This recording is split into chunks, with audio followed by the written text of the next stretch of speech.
62. And the Welshman is making a superb recovery in the 11th frame with this beautifully played break of 62. The remaining reds are all badly placed on the cushion, so he has a choice of a very fine kiss into the top pocket or a double into the middle. And it looks as though he's taking the double, so it's this shot to place him in a really strong position, especially if he can screw the cue ball to bring the other red out. This really is a tense moment. Just look at that. Oh, what a shame. And just look at that as well. This is sensational. What will the referee do about this? I doubt if there's anything in the rules to cover that. I doubt if anything could cover that. Well, it's happened at Lord's, it's happened at Twickenham. I was afraid it was never going to happen here. Well, well, well, we certainly weren't expecting that sort of double. This certainly won't do the players concentrating any good. My goodness, you don't see anything like this on pot black, unless you count Alan Weeks' bald head. Gosh, I wouldn't mind bounding off her cushion. This is what snooker is. This is the sort of break we needed in snooker. This is the stuff.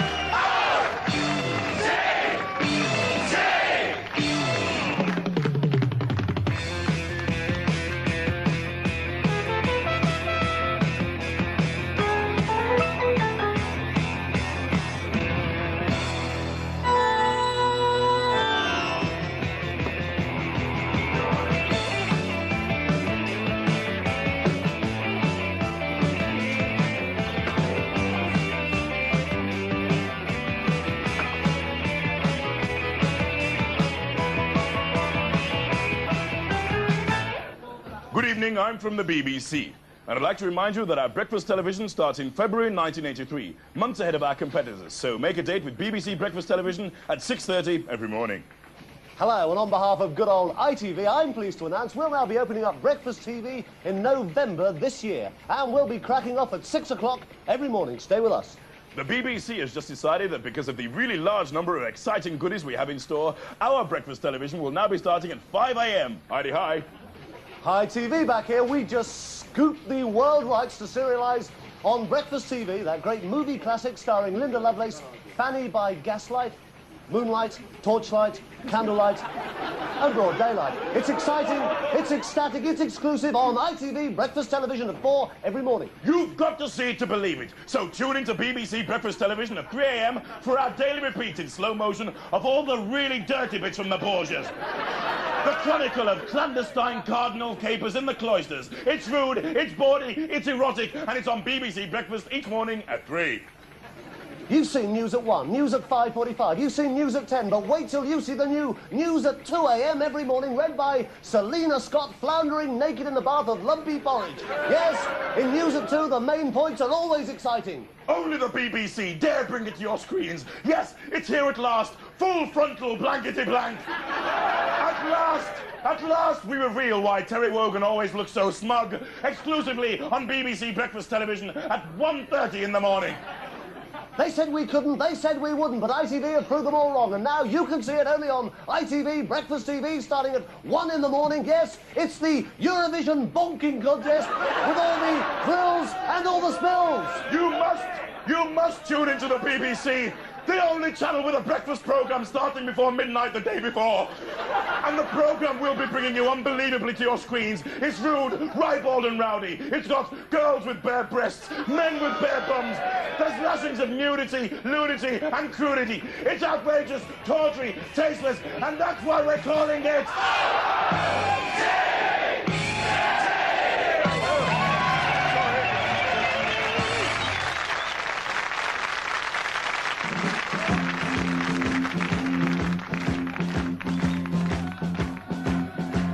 Why don't you come on up to my house? We can talk until it's dark about each other's sad and happy stories. But where do we start? I'd like to hold you in my arms, whisper in your ear, but reflected in your deep brown eyes, the trace of a tear. Look in the table,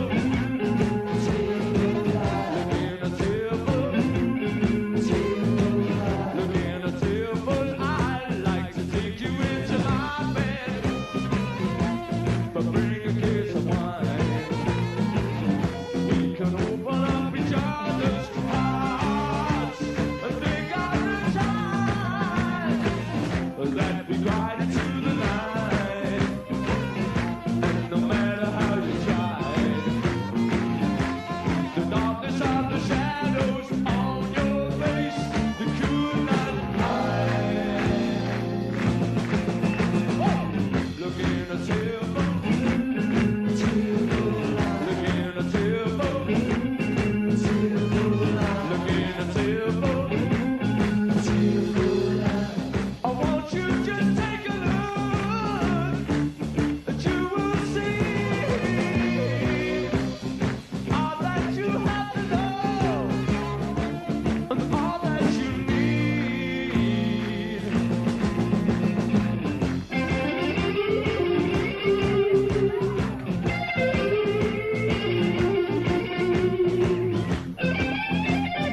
those endings there that usually catches everybody napping. That was 9 Below Zero. You'll be seeing a lot more of them later at the end of the programme. You'll also be seeing the new single from XTC later on. You'll also be seeing a bloke called Ken Edwards. It's the only time I've ever seen it on television. He does this act. I might as well warn those of you in the front rows. It's quite true. He does this act where he puts live brown rats down the front of his trousers. Okay, so I just thought I'd better warn you about that.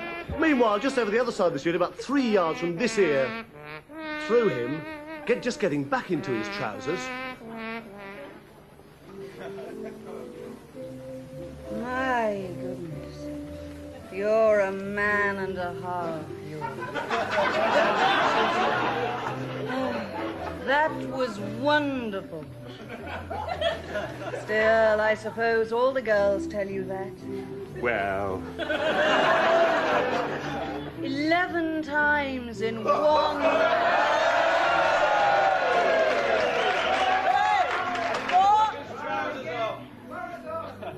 I do like these vasectomy club ties.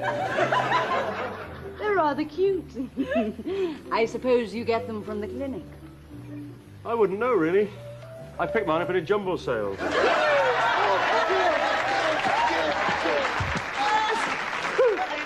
That's probably the worst.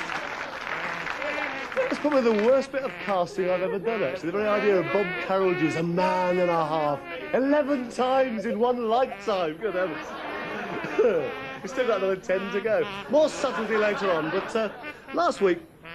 Am I going to have to put up with this all the way through this item? Last week, in fact 2 weeks ago, because Steve Davis and his lot were mucking about last week, as a competition on her 50th birthday, we asked you to name Elizabeth Taylor's husbands and tell us how many children and stepchildren she'd had through her many marriages. Well, it took a great deal of sorting out, but the rundown, basically, have a little look at this. The rundown is Conrad Hilton Jr. She married him when he was about 5, or when she was about 5, he was 6. No children there. But she had 2, Michael Jr. and Christopher, with Michael Wilding. Then there was Mike Todd, who was tragically killed, and Lisa Todd was Elizabeth's own daughter by that marriage, and Mike Todd Jr., to whom she was stepmother. Then came Eddie Fisher. They had an adopted daughter, Maria Fisher, and she was also stepmother to Carrie and Todd Fisher. Then she married Richard Burton for the first time, and Richard had already got Kate and Jessica Burton. Then she married Richard Burton again, and then finally, or possibly not, in fact almost probably not, she married John Warner Jr. in 1976, and she's stepmother to Mary Warner. And in amongst all the appalling dribble that we got, actually, 3 of you actually managed to get all that completely right. I don't know where you got that information from, but in the same place. What's that got to do with anything? Susan Jones from Bilston, up here in the West Midlands, well done, Sue. Miss C. Kennedy from Battersea, know what I mean, down there, know what I mean? And David Perry from Carlisle, and you'll be getting those rather nice telephones. TVS, for some reason, down there in Southampton and Maidstone, have only just joined us tonight. They've actually only just this minute joined us, so it did occur to us that tonight, although they were late, they might have missed the opening sequence of tonight's programme. Well worth a second peep. This really is a tense moment. Just look at that. Oh, what a shame. And just look at that as well. This is sensational. What will the referee do about this? I doubt if there's anything in the rules to cover that. I doubt if anything could cover that. Well, it's happened at Lord's, it's happened at Twickenham. I was afraid it was never going to happen here. Well. We certainly weren't expecting that sort of double. This certainly won't do the players concentrating any good. My goodness, you don't see... Oh, there you are, TVS. I'm sure that was well worth a second look. Well, in fact, I mean, whether or not it was worth a second look, we enjoyed it here in the studio. So, TVS, why were you late anyway in the first place? Never mind about that. It's the last day of the fishing season tomorrow, and I did have a load of fishermen sort of... I did promise I'd say a quick happy birthday to my regular fishing mate, Terry.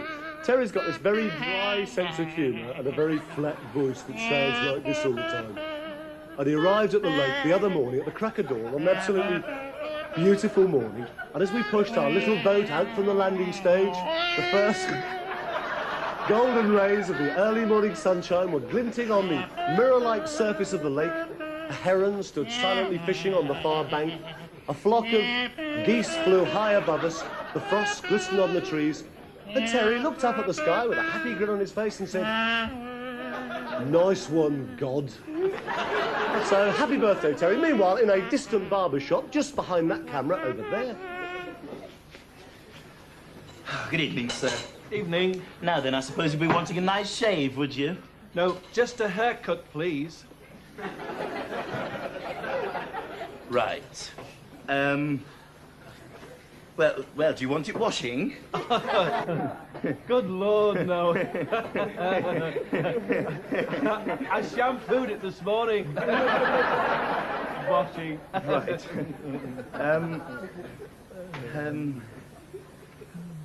Where do you normally have the parting? At the left-hand side, but could you do the fringe first, please? The fringe, right. Please.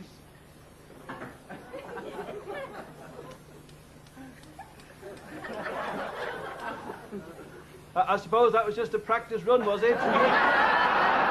I beg your pardon? Well, you never went anywhere near me hair, you know.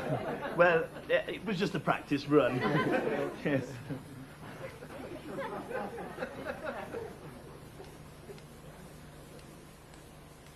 What are you doing? I'm sorry.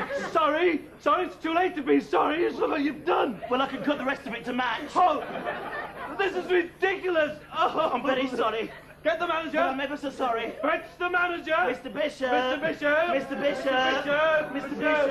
Mr. Bishop. What seems to be the trouble? Your employee has just done this. What exactly did He's cut 2 inches off my fringe. Look. Oh. You're bald, sir. It's going to take months to grow back again. Oh. You're completely bald. How can I go out and show my face in public, Sam? You're bald as a badger, as a ping pong ball, not a hair on the head, sir. Bald? Bald. Who are you calling bald? You, sir. How dare you call a woman of my age bald? Are you always abusive as this to customers who are pregnant? I'm not staying here to be insulted. You wouldn't treat me like this if I was white. Japanese bastard! Hello, Susan.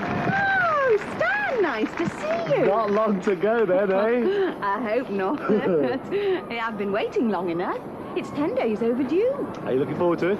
Oh, yes, it'll be lovely when it comes. I don't think I'll believe it. How long do you think it'll take? Well, it took 10 hours the first time, but I think it'll be quicker this time. That's what they say. You can't always believe what they tell you, can you? I know. Has it got a name yet? Yes, it's the 12:15 from Paddington's.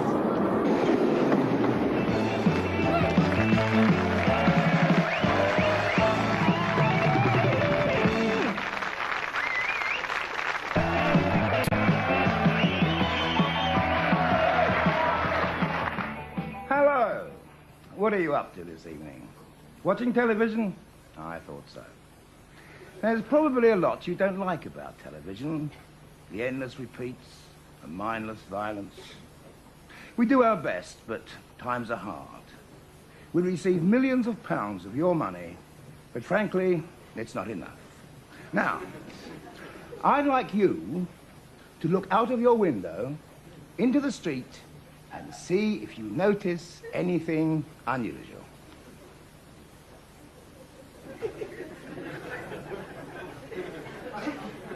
Go on.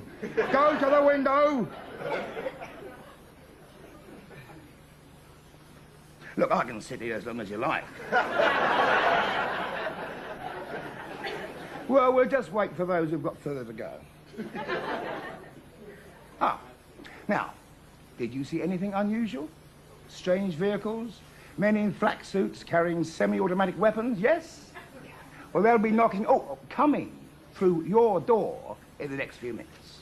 Helpful boys, specially trained to pull down aerials, kicking TV screens and mangle limbs, which frankly isn't going to improve your TV watching, is it? Want a tip? Have 50 quid in used notes handy. Produce them when the knock comes, and you can go on watching television all night, unmolested. Do me a favour. Pay your TV licence fee. And keep violence out of the living room and on television, where it belongs. Good night.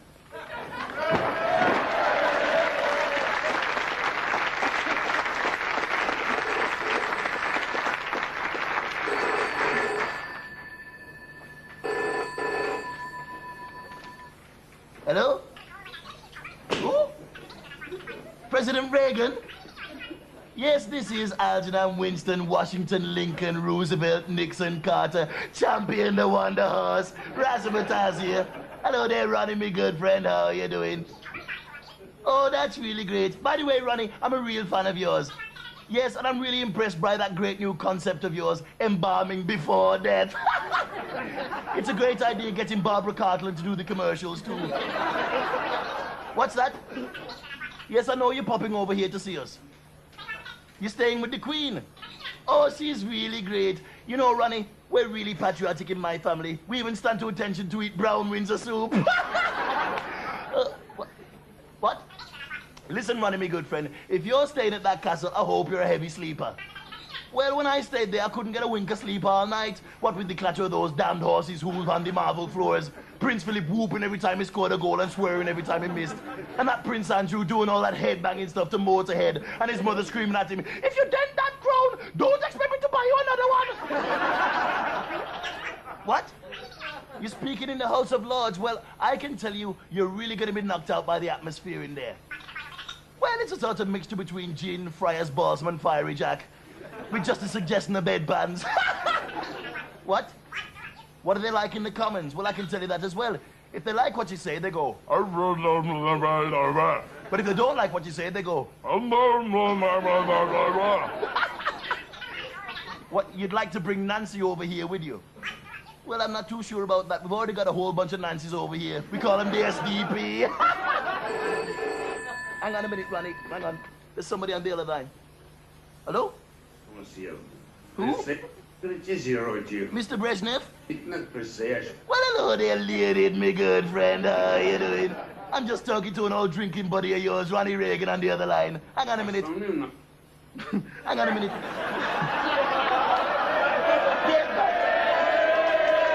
Get back. You don't frighten me with the nuclear violence. Hang on a minute. Hello, Ronnie. You'll never guess who's on the other line.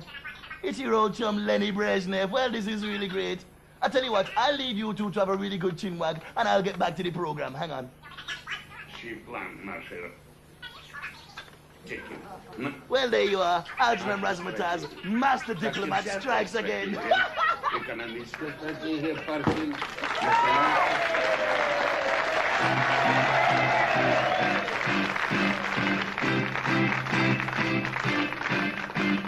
Save us from the ball and chain. Save us from the ball and chain. Save us from the ball and chain. Oh yeah, the diggers at the tower and cranes. Save us from the ball and chain. Save us from the ball and chain. Save us from the ball and chain. Oh yeah, the diggers at the tower and cranes. The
Yes.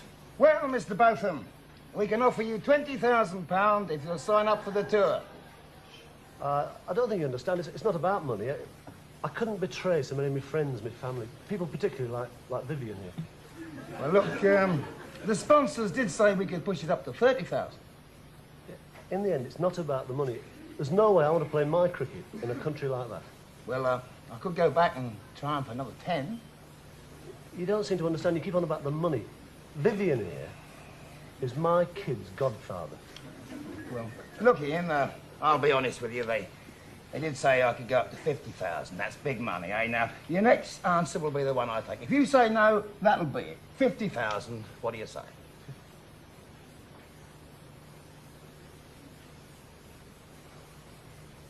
It'll have to be no. I'd be betraying too many people. I'd be betraying Viv. I couldn't face Viv ever again. Well, as long as you're certain, Ian. I don't know what to say. 50,000. What about you, Viv? Oh, yeah, I'm going.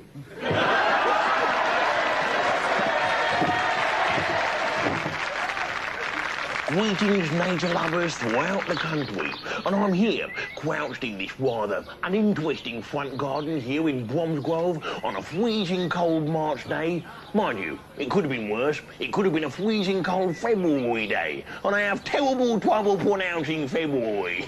Never mind. I'm here waiting for a creature that is really quite common in Britain, but invariably migrates after Christmas for a period of around 10 to 12 weeks. Now that I've been quite lucky today because Mrs. Ruby Robinson, that's her peering out of the window, nosy old crab, she rang me this morning saying that she'd heard the very first stirrings of these creatures. And that's why we brought our cameras here today, hoping for a sighting. And have a listen to this. Hang on, I think we hear something. Yes, grapple me grape nuts. There they are. Now, shh, we mustn't frighten the little perishes away. Note the slow, deliberate pace as they stretch their reluctant legs, the protrusions round the stomach and the red eyes. This is the result of hiding crouched away in various corners of the corporation yard, drinking tea and playing three-card brag. And note, too, how the crafty little creatures leave the heavy receptacle till last, and then move rather daringly to the window. They really are friendly little rascals. And look, this is really quite exciting. In all my years of botanical rummaging, this is a first. The little rascal is actually asking for a reward, and Mrs. Robinson is quite rightly refusing. She readily realises that it would stop the lazy little creatures foraging for themselves and in no time at all become totally extinct. But look, that proves he has some primitive form of brain. He's responded to her signal, and now he's off. And notice how the clever little creature leaves a trail right down the path, thus ensuring he can find his way back. Well, I wonder whether we'll get another glimpse of them or not. They could be resting for hours after that little burst of energy. No, here they come now, bringing back the receptacle. His primitive instinct telling him exactly where to put it.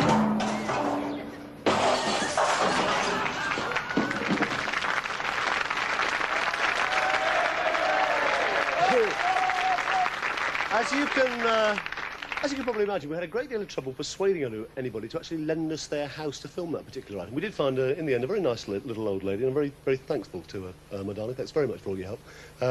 With a nice little house in Harbour where she lives. She's 81. I thought it was very, very kind of her to lend it. But it's the sort of thing, obviously, you've got to set up very, very, very carefully. It's the sort of thing you can obviously do only one take. You've got to prepare everything and get it absolutely right first time. Or at least that's what we thought. Here they come now, bringing back the receptacle. His primitive instinct telling him exactly where to put it.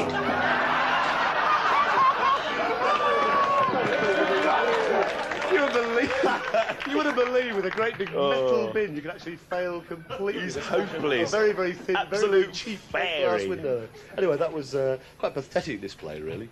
Now then, have a little quick look at this. Now, if we couldn't actually crack that window, we're now about in the next item to meet someone who's cracked just about everything else in his body.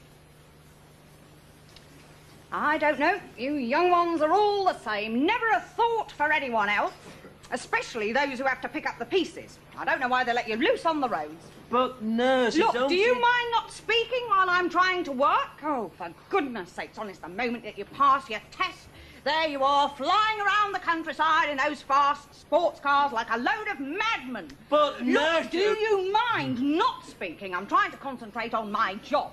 Oh, well, there you are, all patched up, ready for your next smash-up. But, look, nurse, you don't if seem... you have to speak, would you mind telling me why on earth you weren't wearing your safety belt? I was riding a horse. Wah, wah, wah. Well, there you are. That was a Harry Worth Show reject from the year 1966. But right now it's time for more uncalled-for gratuitous violence with Beat Your Brains Out.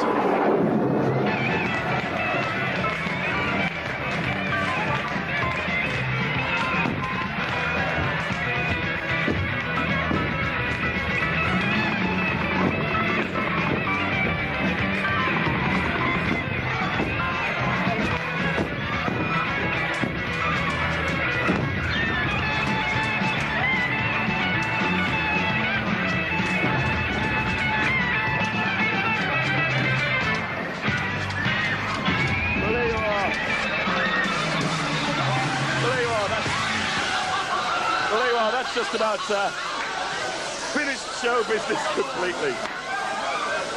Hang on. Well, as you can see, that's heralded our competition Beat Your Brains Out. And of course, we've got another Bwayne Quacker for you this week. Quiet, you ruffians. Shut up. Not someone's like smacking us in the neck with...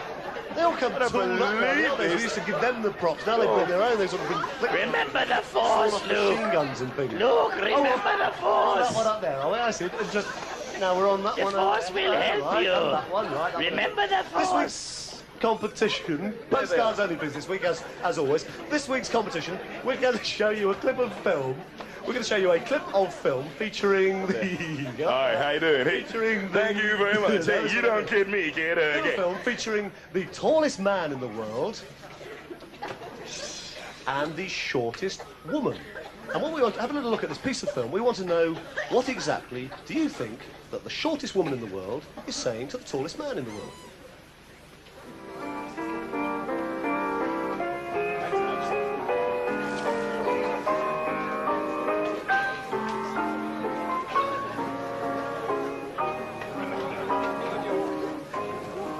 I think we've tried out all our new cameras this evening. Well, there you are. Fantastic. We want to know how tall he is, how short she is, and what she was saying to him as he lifted her up, all right? You're doing it like play school. Yes. Actually, with our audience, you're probably right. Okay. Yeah, we want to know how tall he is, how short she is, what she was saying to him as he lifted her up, and we've got some phantasmagorical prizes. Amazing mixed bunch this week. I must show you these that they've been sent in. They're actually they're featured on a new film called Neighbours, featuring the very, very late John Belushi, but they're actually edible underpants. Nice, a nice sort of tasteful thing. These are cherry. Yeah, I'll try those. Have a bite of those. Look at that. See, he's used to it, look. All right. Go on, get stuck into that. It's a quack. No, thank you. No, thank you. It's always a mistake to involve the outside public, yes, isn't it? We've also got this fantastic basket of fruit. Can you see that, camera? So these are good, these, actually. They're all sort of nice, fluffy fruits in these. They're rather nice. And we've also got two Somewhere albums. amongst all this. Oh, that's right. We got McLean and McLean. I hope you saw those. Singing about Dolly Parton's greatest appendage. And also, we got an album by Simon and Garfunkel, live in Central Park. It's a biggie. So that's right. So those are the prizes. The competition again. The tallest man in the world. How tall was he, actually? That geezer, what you saw. And also the shortest woman in the world. How short was she? And what was she saying to him? And now, something very, very, very special. A lot of you have been writing in about ever since we started this series, actually. Yes. You wanted to see much more of that lovely girl who does the address this week. But this week, she reveals the lot. So there it is. Our address, of course, as usual, is O.T.T. Central House, Birmingham, B1 2JB. And here we go! You keep on writing in tonight. You shall have it. Oh, they are magnificent.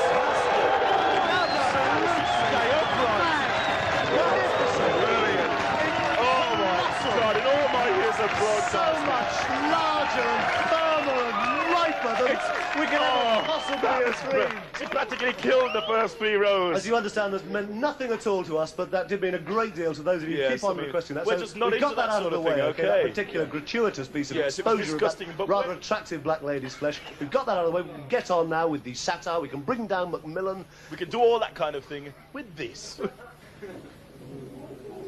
Thanks very much. It's smoky in this pub, isn't it? Well, here's to our first date.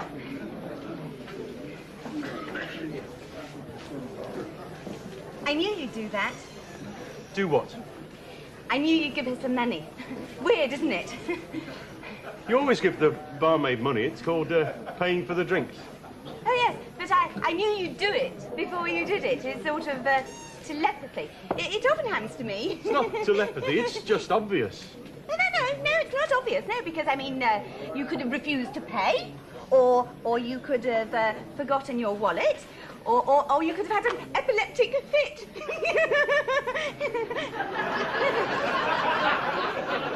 It's not very likely, though, is it? There you are! I knew that would happen! What? I knew you'd like that cigarette! Well, of course I lit it. It's a cigarette. What do you want me to do? Put tomato sauce on it and eat it? No, but I mean, don't you see how strange it is? I mean, these premonitions that I keep having. I mean, don't you have them sometimes? Certainly not. Premonitions? What are you talking about? It's silly. It's like me saying to you, you're going to drink that drink. It's ridiculous. There you are. It's absolutely amazing. What is? Because I was just about to drink that drink. I mean, how did you know? I just bought it, you. It's a drink. That's what it's for. That's why. It's in a glass, you dingbat. Yes, yes, but how did you know? I mean, that's telepathy, don't you see? It's not telepathy, it's normal behaviour. There's no mumbo-jumbo involved. I suppose now you've got a premonition that I'm going to drink this, haven't you? Well, I'm not.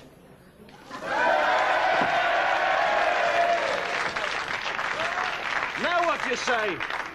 I knew you'd do that.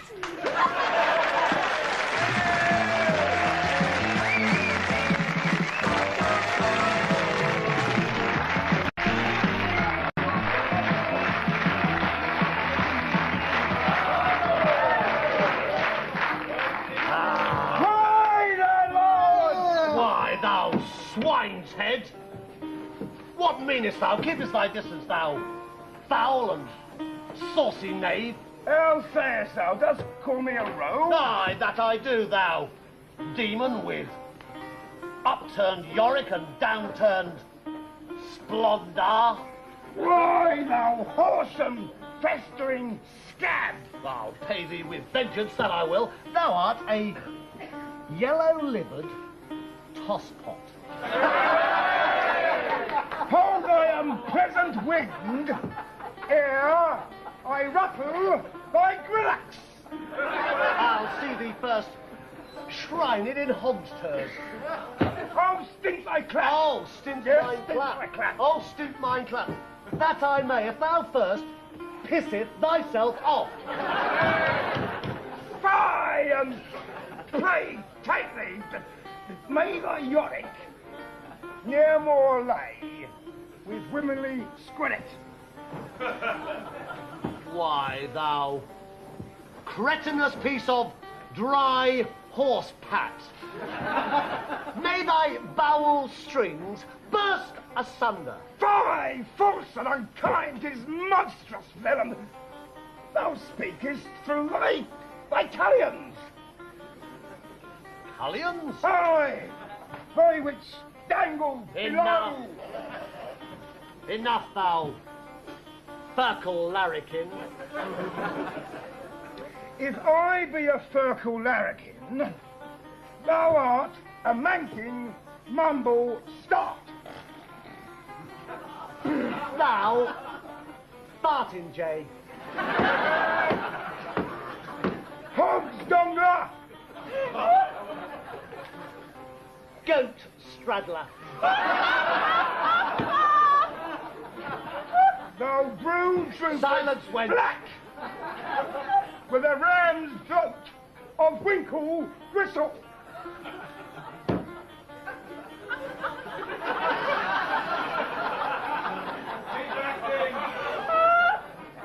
Your making yours up. Well, so are you. You fancy a drink? Yeah. Right. Can I have a Harvey Wallbanger? Don't start that again! That's right!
Heard now for the first time, even before the disc is on sale, is their new number, Bits and Pieces.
Hello. Morning, morning. Hello, so just having a bit of trouble here, just sorting it out. One or two final adjustments with the TV screen. Is this the only electrical shop in the village? Ah, it's a bit of a mess, like, but I think we can provide just about everything you want for the modern home, sir. Good, good. I need a standard size vibrator, please.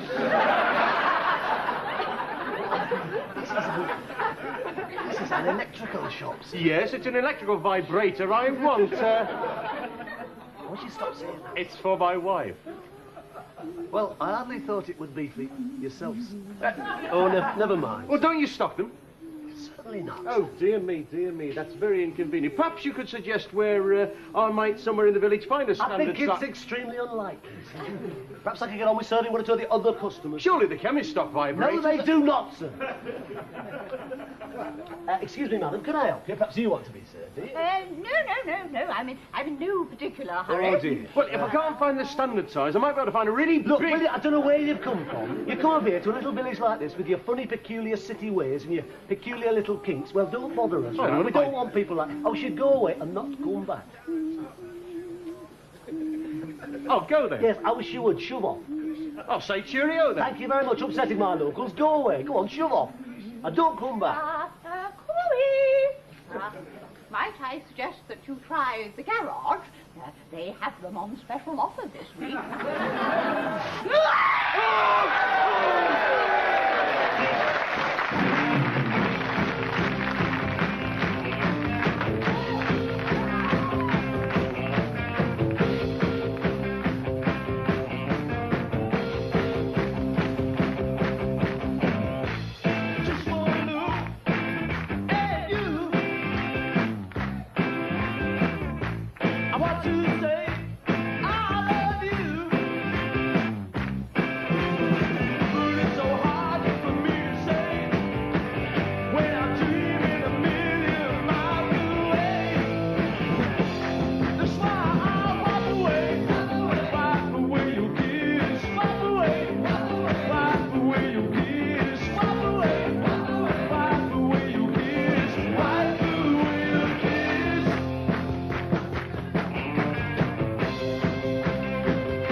finally wind down and crawl off to wherever it is, our such O.T.T.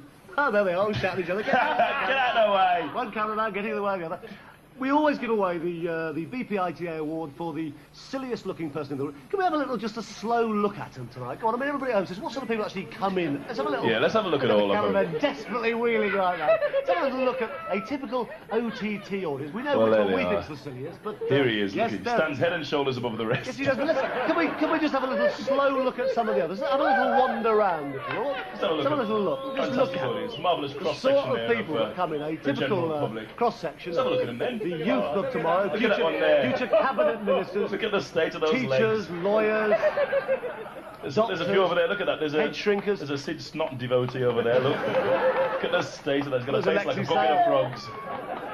Oh, there you go. This is the one we chose tonight, looking particularly silly. What's your name? Russell. Very nice. Very nice, sensible name. Easy ones for a pint of Guinness. Okay, so he's got something else actually did occur to me. One thing that we haven't done tonight, and we always do this normally during the course of the event. We've been away for such a long time, you forget these things. Weeks and weeks. The audience have actually stayed very dry tonight. I don't know whether, Ellen, you could possibly rectify that. Well, sort that out. Well, that's that's about it really for tonight. Or at least that's not quite it. We'd say goodnight to you now at the end of a week when an official report this week revealed that, apparently this is true, that big fat women are best in bed, but they're absolutely useless in the back of a Robin three-wheeler. And at the end of a week when Sir Geoffrey Howe drank 8 pints of water while presenting his finance bill and went in the records for the biggest budget leak of all time. But as I say, that is just about it. It's the end of a week when you must be at home, and in fact here in the studio, you must be very puzzled why we're all up here on this balcony, tucked away from everybody else in the audience. In about 30 seconds time, or in fact rather less than 30 seconds time, you'll notice I'm talking very, very slowly to try and spread this item. You'll know exactly why. We leave you now with something that is definitely a first on world television, and almost certainly, in fact absolutely definitely, a world last on television. It's Ken Edwards and his little furry friends. Hope we took your tetanus shots.